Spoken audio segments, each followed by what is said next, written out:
Closed doors, I'm a fool for your love.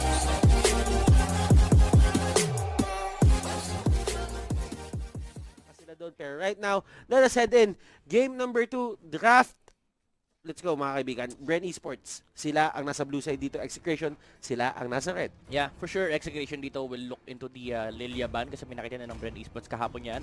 And at the same time, for Bren, no, they need to adjust. Medyo overconfident kasi yung ginawa nila kanina. And right now, they're giving the respect that Execration demands. Tinanggal na yung Selena, pero syempre, the way that they answered the Esmeralda, the ano kanina, the Terizla, hindi nila respeto, pinik pa rin nila Esmeralda. You can't do that against this kind of team. Execration, they will punish you for that. Okay. Sabi ng Bren Esports dito, tanggalin na natin yung Selena. Sa totoo lang, yung Selena talaga yung nagpahirap ng buhay nila kanina. Kasi kapag ikaw yung naglalaro ng Selena sa totoo lang,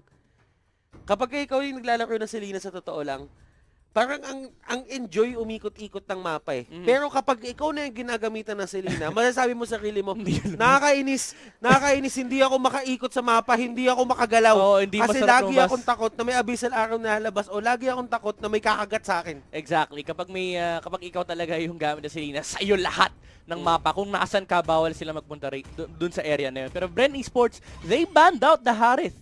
Well, sabi nila, Harris yung baban natin dito. Ayaw din natin ibigay kay Pakbet yan. Alam natin, kapag nahawakan ni Pakbet yung Harris, malamang sa malamang, tapos na yung laro. And Lilia will be picked up here by Bren Esports. The reason why Execration chose to let go of that hero is kailangan kasi nilang tanggalin yung Esmeralda kasi wala na silang option dito. Yung Lunox na lang natitira. Pero even then, baka may sagot kasi yung Bren Esports with the Esmeralda and Lunox matchup. Execration will just opt to go for a Cho dito. Alam mo, we're not seeing Kaja picks dito come out. Parang ang nangyayari ngayon, mas prio yung core. Umaabot sa point na talagang hindi mo na mararamdaman si Kaja as of now. Pero sabi nila dito, Bren Esports, kunin nyo yung Delia. Alam namin gusto nyo yan, pero ang trade-off niyan, isang Cho at isang Terizla. Yeah. Same strategy na ginawa ng Execration kanina. Tingnan natin kung lalagyan nila ng bagong flavor. I'm actually curious na kung kukunin kagad ng Execration yung Akai at this point kasi baka ma-ban out ng Bren Esports yun. Kasi if you're looking for ayan, kukunin nila yung Minotaur ngayon and maybe tanggalin na lang nila yung Akai pero safety pick muna siguro Grok and Kari. Oh hindi, Sams. Sams Okay. nila kayo. Okay, so ito yung ipanlalaban nila sa isang Terizla. At sinabi nga natin Terizla, yung wave clear niyan napakataas. Pero sabi ng Bren Esports dito, kuha tayo ng Thams, kuha tayo ng Croc para kapag nagsimula sila ng rotation, nagsisimula na din tayo nung sa atin. Yep. And ito may problema na naman yung Bren Esports. What will you let go? Akai or the Minotaur? I'm probably thinking of the Akai here for Bren kasi kung bibigyan mo ng Minotaur Execration, maganda yung buhay ni Lilia. Kasi if you give out the Akai during the team fight, talagang ang trabaho lang ni Chakano rito again is itulak niya pala yung Lilia. Okay. Carry, it's a good pick. Lunox na lang yung tinanggal ng Bren Esports dito. Ayaw na nilang bigyan ng Lunox si Pakbet kasi kung iisipin mo, yung dalawang hero ng Bren Esports dito, frontliner. So kapag na-bruise sila dito ng isang malaki ni Pakbet, medyo alanganin. Yeah. Execration dito, they banned out the Estes, no? Just to limit the sustain ng Bren Esports. Kasi nakakatakot ito Lilia, Thams talagang prolonged team fight to and you have a Grok. And if you're gonna look at the lineup of Execration, wala rin silang pang control ng early game pressure na pwedeng dalhin sa Bren Esports. Pero this one is gonna be very interesting ni lock-in, mga kaibigan. Ito na sinasabi natin. One of the, sabihin natin, OG, hindi naman OG, kasi bago pa lang naman si Terizla. Sabihin natin, one of the best combinations na meron tayo dito ngayon is the Rafaela to the Terizla, but at the same time, Execration, yung lineup nila dito, yung first 4 picks sila nako-complement ng isang Rafaela. The movement speed, the sustain is there. Bren Esports dito, actually, this looks like a traditional lineup na meron lang isang Lilia. Yeah, I'm actually commending the Granger pick here dito. It's one of the few marksmen na kayang tumapat against kay Teresa. Although you'd want the better matchup with the Thams kasi mas mabilis mag-wave clear. Pero again, yung problema na Execration dito, wala silang natural reach against the Granger. Yes, you might say that can be the Cho. Pero ang problema nila dito is Fighter Cho. I think Tank Cho to ngayon eh. Uy! Yeah, Tank Cho. Uy, Gord! Okay, muntik na. Pakbet, going back to the roots mga kaibigan. MPL Season 1 pa natin nakita to. At ngayon, binabalik nila. That is going to be Harley. Yeah. Si Pakbet nga ba gagamit? Parang si Probably. Pakbet naman eh. Yeah, probably baka mag-swap pa sila mamaya. I like the Harley against the Granger. You're committing you're fully committing on the Granger pick off kasi meron kang blink in at the same time meron kang blink out. Pero kung titingin mo rin kasi wala ring pang-punish yung Bren Esports kapag pumasok yung Execration. Pero the real problem that they have right now for Execration is that again, and ito na nga mga kaibigan, the match to see kung magkakaroon tayo ng Game 3, Bren Esports on the blue side, Teng on the Tams, Coco as the Granger, Hayes using the Kaja, Yuji on the Lilia, and Ribo naman with the Grok. For the side of Execration, it's going to be Chaknu on the Terizla. Sire will play the Rafaela. Zapnu ang magkakari dito, Pakbet with the Harley, and May will play the Chopper. Right now, look at this, the invade coming from Execration. They will win that invade again. Kanina panalo sila, ngayon panalo sila uli. Alam mo yung nakakatawa doon? Kune-question ko kanina kung paano tatapusin paano sasagutin ng Execration yung early game power spec ng Bren Esports. Huwag niyo ibigay yung early game. Pumunta kayong apat, kunin niyo yung buff doon, bigyan niyo ng buff ng sariling buff yung kung sino man yung kukuha na sa may kanan, and build up from that. Actually, hindi mo rin masisisi yung Bren dito eh. Kasi sobrang creative talaga ng mga lineup na ginagawa ng Execration na dumarating na lang sa point na parang hindi mo na alam kung saan nagagaling yung damage. Yeah. And to be honest, si Ribo dito, yung gamit niyang Grok, after no power of nature, ano na? And ito diba? Bren Esports kahit paano sumasagot sila sa dito sa may bottom lane. They're pushing out the bottom lane turret. Walang magawa si Cho dito dahil mag-isa lang siya. Yung dalawang heroes na nasa mid lane ay busy din mag-clear ng wave. At the same time, may dalawang heroes din na kumukuha ng sarili nilang buffs sa kanilang jungle. And Bren Esports, again, may constant trade-off kasi laging nakakaharap ng objective itong team na to. Ang bilis nakuha dito ng Bren Esports yung first turret of the game. But at the same time, Execration dito, looking at the hero of May, kayang-kaya niya kontrolin niya na hindi siya masyado nag-iisip. They just abuse the fact na nasa kabilang side ng mapa yung Execration dito. And inabuso lang talaga nila na tara, push na tayo agad. Yeah, you're definitely happy with that. Pero the Chaknu in a very dangerous spot. Pero that's at the risk mga kaibigan. Medyo pahirap patay niyan. Here comes Pakbet. Hindi niya mapatay si Hayes. Kulang yung damage at that point. And mukhang matidelegado pa si Pakbet dito. May is joining up the Execration dito. Mapapatay nila si Granger as well as the Grok. Nakasama pa pala. Yung carry was able to take down another hero dito for Bren, for Execration. Nakakatakot yung ginagawa ng Execration dito. Parang alam nila kung anong gagawin ng isa't isa na hindi sila nag-uusap. Si May, one of the traits kay May na hindi mo matatawaran or hindi mo mahanap sa iba is alam niya kung kailan siya tutulong sa fight. Yeah. Actually, pati si Zapnu. As Sabi we all- sila nag-collapse eh. As we all know, offlane dito si May. Pero ang pinakakailangan mo tignan dito, high and dry yung gamit ng emblem. Because he wants to go solo for the, sabihin natin, 180% of the game. Gusto niya maging solo siya. But right now, sabi niya, pwede naman ako tumulong dun eh. He plays the isolated lane eh. He plays the isolated lane for Execution. Pero alam niya kasi at some point yung Bren Esports na laban ng early game. Dahil nga early game lineup sila. Look at Coco sa may bottom lane. Munti kang pamatay. That's a Granger. Medyo mahirap kabulin yan. May naghahabol pa rito. He wants the kill. Ang layo din kasi na Coco sa mga tropa niya. And mapapatay na kuha ni May yung Granger kill. And that's not gonna stop Execution. May pressure pa rito sa may bottom lane. They're collapsing against the 3 heroes of Bren Esports. They're trying to mount some pressure dito sa may top lane. Alam mo, Execution dito, kung mapapansin mo yung laro ni May, ini-enable niya yung mga kakampi niya na hindi mag-isip dun sa lane niya. Kumbaga, malakas ako mag-lane dito sa sa side ko. Gawin niyo gusto niyo, kayo magsama-sama, ako na bahala. Sabi niya, ako lang malakas dito sa lane na to. Di pwedeng may gangster dito. And Execution, kung isipin mo rin kasi yung ganung klaseng mindset, dalawang lane lang yung pinoproblema nila. Ang daling laruin ng ML. Okay. Madali laruin yung ML sir dito. Getting caught out, hindi siya makatalon. He doesn't really have the flicker right now. Pero, siya tutumba, pero the punish is there. Penalty zone. Nandun sa dalawa, UG dito. Trying to get away. The Lilia dito will use the black shoes. Pero Pakbet trying to go for the burst. Pero hindi nakakayanin. They will just back out. Smart move coming out from Execration. Bren Esports, they need to find a way to stop the bleeding. Again, Yep, they realize na ito yung kalakasan. For Execration grabe yung disiplina pinakita nila doon kasi nandun na nagpakita na si Yuji. That's the strength of the Lilia. There is a Terizla on the side of Execration and ang gusto ng Execration dito nagko-collapse into one target. Pero for Bren Esports, gusto rin nila yun kasi they have a Lilia. They have this hero that control a certain area during the team fight na hindi pwedeng lumapit ng Execration. That's why nag-back off kagad. Disiplina. Sabi ng Execration dito, hayaan nyo namang matay. Si Syra dito, nakuha na natin yung kill na kailangan natin, mag-back out na tayo. okay. So, Eto, Kuya Midnight hindi nagagamit masyado dito ng Bren yung pick of potential na nabibigay ng isang Kaja.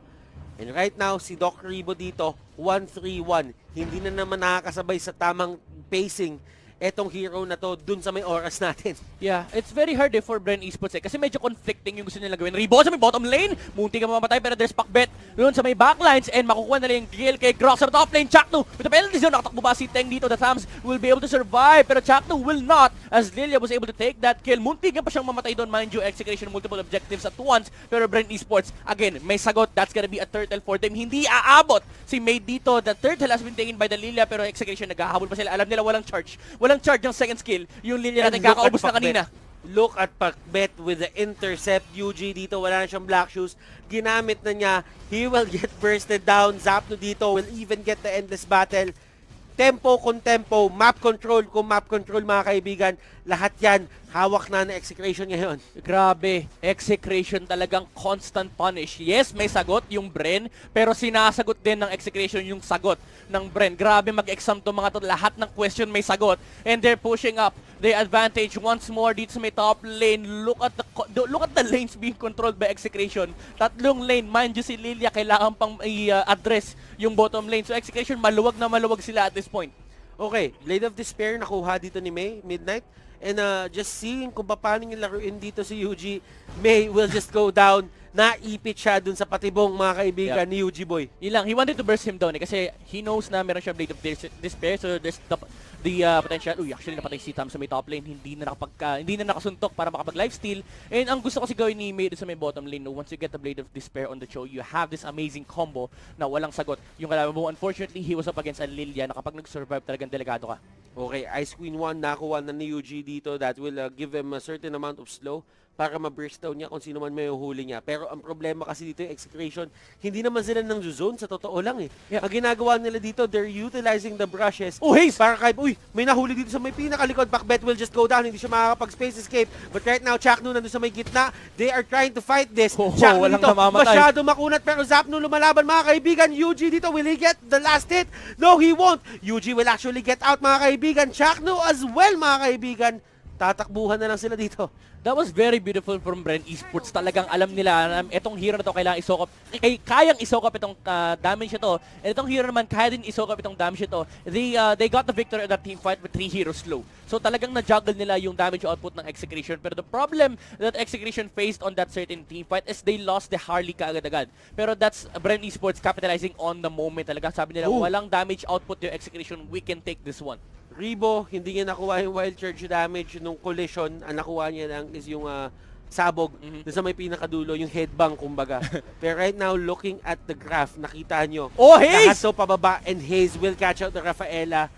Doesn't really matter kung iisipin mo. Yeah, pero at least diba, ito na yung hinaharap mo. Daze is definitely showing up to this game. May 1v1 kay Teng pero na-pop na yung kanyang ulti rito. So May, sabi niya, okay, lalayo na kita rito. Masyado kong malakas. Mag-back muna ako. Lalabanan kita pag medyo mahina ka na. Execration, they lost the pressure that they wanted to apply against Bren Esports pero they still have a carry. Hindi pa tapos tong laban to. We might see a longer game pero Bren Esports ayaw na nila. Gusto na nilang i-apply yung pressure na gusto nilang, na kanina pa nila gustong makuha. Okay, Execration dito si May na paggamit ng flicker. And actually, walang divine judgment nun. Si Haze, talagang tinakot niya lang. Oh my And God. ngayong meron na, lumapit pa dito, mga kaibigan si May. Alam mo yun, nag-face check na si Pakbet. Nakita niya na may Grok doon, lumapit pa si May. He wanted to help. Unfortunately, nandun yung Bren Esports ready to fight against Execration if they bring a lot of heroes. Pero may split naman na nangyari dito sa may top lane. It's the Chakno and the Zapno combination. Yung Teresa at Karin hindi maghihiwalay talaga yan. Pag may nahuli si Chakno, even if it's the Tams, talagang willing sila patayin yan. Kanina nakita na natin, pinatay nila si Tams under the turret. Pinatay nila si Tams under the turret. Pero Pakbet getting caught out and Haze dito. Grabe yung pinapakita ni Haze ngayon. Kung kanina hindi siya makahanap ng buwelo, ngayon buwelong-buwelo na siya just because of the fleeting time. Alam mo Kuya Batos, ito yung sinasabi ni Haze, pinanganak ako para hilahin yung Harley. Kanina pa niya hinihila yung Harley.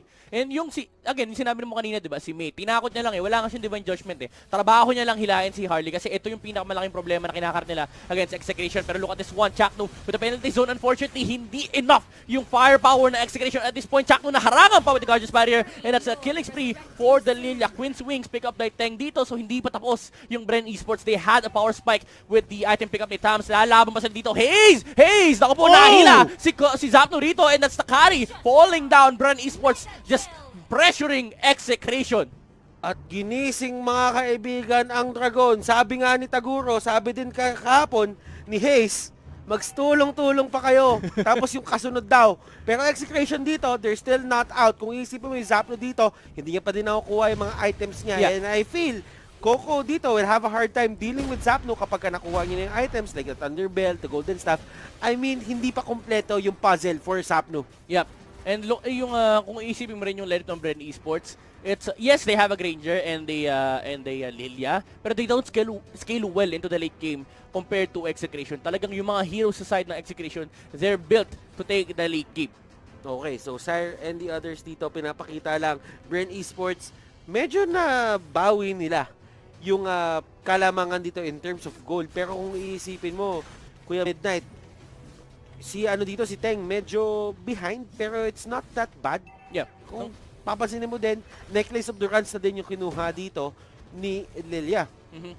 The idea behind the Sams is kahit medyo mahina yung kahit medyo hindi marami yung items niya, kailangan niya lang kasi sustain yung damage output ng Execration. Just give a lot of space for Bren or for Hayes and UG to find a decent opening para sa kanila. Pero Execration is trying to mount as a form of defense in the middle lane. Chaknu, may mahuhuli siya rito, pero look at the damage output for Bren. Ang sakit na rin nila. Kumakate na yung lineup ng Bren dito. Kumakati na yung lineup ng Bren, but the Lord is going to the side of Execration. They can deal with that kasi meron naman silang carry dito pero hindi nila pinapansin as of now. Pero Bren dito is just supporting yung Lord kung ano man yung gustong gawin ng Lord sa buhay niya. Kung gusto niya maging doktor, sinasamahan siya dito. Unti-unti palapit doon sa inhibitor turret dito sa pero may ito nahila! Nakabalik naman si Chakno rito and Execration, they will be able to deal with the Lord and Bren Esports. Sabi nila, tuloy-tuloy lang yung objective natin, hindi tayo hihinto. Walang karapatan lumabas ng base yung Execration at this point. Okay, walang karapatan just because the thing about Bren Esports dito is nakakatakot na din talaga si Hayes. Kumbaga si Hayes talaga yung naging difference maker dito. Zapno. Pumasok si Zapno, hindi ko din alam kung bakit, pero Zapno will just go down. Si Chakno gusto tumulong, gusto sumama ni Chakno, bakit yung boss ko yung tinanggal nyo? Not mako yung Execution dito, pero nagtatakbo na sila. There's enough damage from the side of Bren Esports to take him down, pero grabe, lumalaban pa rin yung Terizla. Pero doon sa may gitna nagkakaroon ng away, Teng and May actually going at it, napilitan gumamit ng ultimate dito si Teng. Genius 1 picked up here by Lilia. So tataas pa yung damage output ni UG at this point. Eh medyo curious ako no, si Coco late niya binili yung Raptor Blade, 9 minutes. Tinapos siya pa rin. Pero that's gonna allow him to farm faster compared to his pace before. And sabi ng Bren Esports dito, kontrolado na namin yung base nyo, bawal na kayo lumabas. And the name of the game for Bren Esports, and well, Mobile Legends pa rin naman, pero syempre, control the resources of Execration. Wag mo nang bigyan ng chance na makabalik pa yung carry ni Zapno. Kakaiba yung Bren dito, kumbaga nabalik pa nila yung sarili nila. Di naman si Rebo kanina. Rebo wasn't having the best time kanina sa totoo lang, pero right now, 7-4-4. Yep. Bawim-bawi. Pero Execration, meron pa silang bawi dito. They're going outside of their own base. They're looking for a team fight. And Bren Esports, they were ready. Unfortunately, the damage was there already. Pero ito, napatay! Napatay ng Grok yung ating Cho. Pero naghahabol na si Zapno on the backline. So patay na si Rebo. Pero may immortality. Pero the damage is still enough. Lilia, though, taking down na Rafaela and Thams. Teng as well, taking Chaknu down. Si Teng nilalabanan din si Zapno 1v1. Pero mananalo si Pakbet doon. And Hayes is trying to chase the carry. Pero Pakbet with the help on his friend. Coco Pakbet. Ay! Naku po, nagkahuli yan. Kumbaga yun yung stand-up. Alam mo yung sa Filipino movies, yung nandun na sila sa gilid, tapos nag-uusap na sila. Huwag kang gagalaw na sa napapalibutan ka na namin. Ayaw na gumalaw. Ayaw na gumalaw ni Zapno nun. Oh my God. Pero grabe yung grabe yung pagkakaibigan ni Zapno tsaka ni Pakbet. Talagang hindi niya iniwan. Was able to get a double kill doon. Actually, iniwan niya. Well, iniwan niya kasi patay na yung target. Pero sabi ni Zapno, babayo na. Ikaw na bahala dyan. Kaya mo na. Bahala. Kaya mo na yan.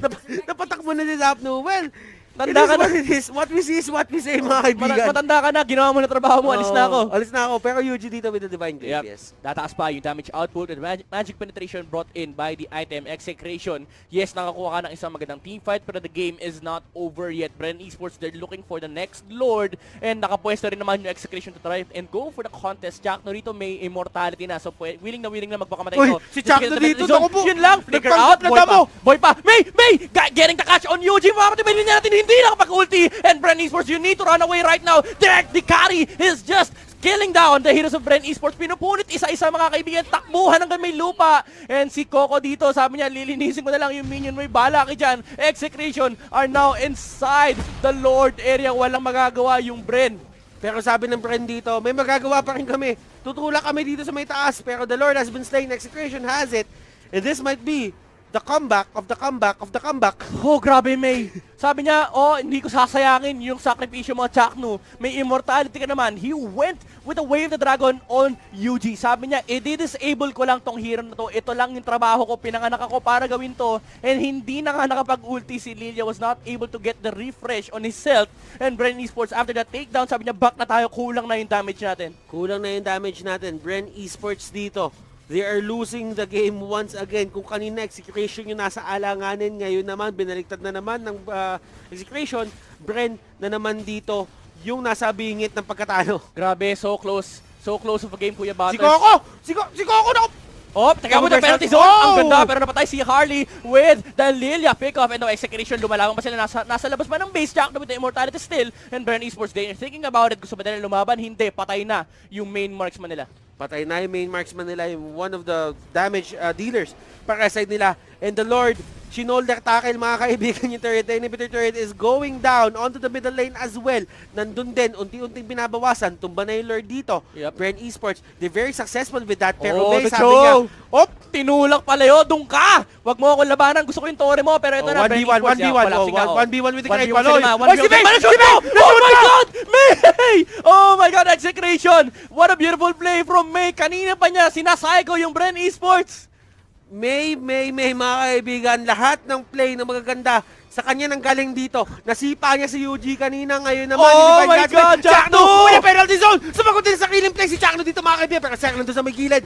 Pinipilit niya mag-heal, pero the sustain isn't really enough. Zapno dito, tumatakbo unti-unti, just kiting everyone. Immortality will be popped. Chakno dito will get caught out, pero the damage has been done. Bren Esports loses 2 inhibitor turrets on their side. That's value for Execration even though they lost the team fight. Nakakuha sila ng napakarami objectives. And, well, nag-respond din kasi si Coco. Pero at that point, sabi ng Execration, they're taking what they can take. Dahil nasa loob na sila ng base ng Bren Esports. Ngayon, hinihintay na lang nila mag-reset yung laban natin. 20 seconds for the Tams. Pero after that, magre-respond na rin yung Terizla tsaka yung Cho. Pero May, what a beautiful play. Grabe, Bren Esports, nahihilo na sila sa ginagawang pagsipa-sipa, pag-shunpo ng Cho natin. Alam mo to, ito talaga comeback of the comeback of the comeback. Kumbaga, kumambak yung Bren, kumambak yung Exe, kumambak yung Bren na naman. Kapag kumambak na naman yung Execration dito, comeback na to. 4 na beses na. Dinaig yung signal ultra. Oh, wala. Naguguluhan na nga din ako sa larong to. Sabi ng Execration, hindi pa tapos ang laban. Kung kumamba kayo, kakambak din kami. And right now, tignan nyo kung gaano kadikit yung laban. 20-18 yung kill score. 57,000 for both of the teams. Lamang lang ng 500. Sabi ni Yuji, kailangan ko na ng extra damage, kailangan ko ng extra penetration. I will go for the arcane boots. Wow! Binenta niya na. Si Chakno! Ito na naman. Remember, wala siyang immortality. Namatay na siya kanina. Aabot ba yung cooldown na yan? Oh my God! Harley! What a kill on the backline. Sa patay nila. Si Granger dito once ay naasan yung marksman ng Bren Esports. And ito, buhay pa si Lilia do. So may damage output pa yung Bren. Pero Execration, splitting up the team fight. Oh my God! Napatay si Teng sa may backline. Scary. Zapno was able to take him down. Ribo. Wala rin ligtas. Oh my God! Hayes will flicker in. Tatakbo. Zapno may immortality pero hahabulin siya ng Bren Esports. Divine Judgment ako po! Comeback of the comeback of the comeback of the comeback! Ang daming comeback na nangyari mga kaibigan. Ang lalim ng Execration, ang ganda na nung start nung team fight, pero masyado silang nag-asim mga kaibigan. Hinabon nila si Hayes when they could have gone for the turrets. Yes, wala silang minion wave, but the damage would have been enough para malinis yung base ng Bren Esports. And dikit na naman yung laban natin, 700 lang yung lamang ng Bren Esports, pero right now, they're looking at the Lord. Ito na yung tatapos ng laro. Ito na ba talaga yung objective ng Bren Esports? Can Execration mount a good defense once more? Kailangan nila si Granger dito. Masyado mabagal pero aware. Aware dito ang Execration mga Sakto. kaibigan. This might be the most important fight of the game. Grabe, Execration dito, they're looking for another initiation from the Teresla. Magkukuldo na yung, actually nag-immortality ba siya kanina? Nag-pump ba yun? I'm not really sure, pero ito Coco, medyo delikado. Medyo delikado yung Granger. Oh my God! Sabi ni Jackdo, anong ginagawa mo? And si Ribo dito, wala rin siya magawa. Pero mapapatay niya na si Harley on the backlines with a catch from Hayes. Ginamit yung Divine Judgment, pero Jackdo, eto makunat-kunat pa to. May immortality ba? Wala, pero masyado makunat. Nahuli sa likod! Nahuli sa likod! Hayes dito, getting caught out. Pero mga kaibigan, sabi ni Chakno dito, kahit sino na lang. Kahit sino na lang. Yuji dito. Win a 1v1 si May. Oh, ayaw niya trying tantan to go for the health. May, ayaw na. Immortality. Will it be popped? Yes, it will. One more hit. Oh my goodness, May. Wala siyang wave na dragon dito. Wala ding black shoes. And they will catch Yuji. Pero May will go down in the process. Chakno dito trying to help his ally. Immortality yan, ha? Pero si Zapnu, nandun na sa may kita. Wala silang minion wave, kini-clear up na ni Teng yung minion wave na papasok sa may middle lane, pero meron naman sa top lane. Execration, they want to push the advantage, they want to take the game, and they will take it 2-0 for Execration! Comeback of the comeback of the comeback of the comeback of the comeback. Ang daming comeback na nangyari mga kaibigan. Talunan sila doon. And what a game. What a series. Game number 2. Kita nyo yung dinala na Execration yung buong barangay nila dyan. Grabe. Kaya nagtatalunan sila ngayon lahat. Naubos yung space ng camera, Kuya Butters. And dinaig pa nila si MacArthur, I shall return. Comeback of the comeback of the comeback of the comeback of the comeback. Nakita mo si Sang mo nakangiti dun sa may likod. Oh my God, that has to be the most exciting game that I've seen for quite some time. Grabe, balikan. Walang lamang, Kuya Butters. Walang naging lamang talaga. Sobrang dikit ng laban, and it came to a point na isang catch lang from May. Again, ang trabaho lang ni Cho is sipain yung Lilia. And goodness, Tell me pretty lies, look me in the face. Tell me that you love me, even if it's fake.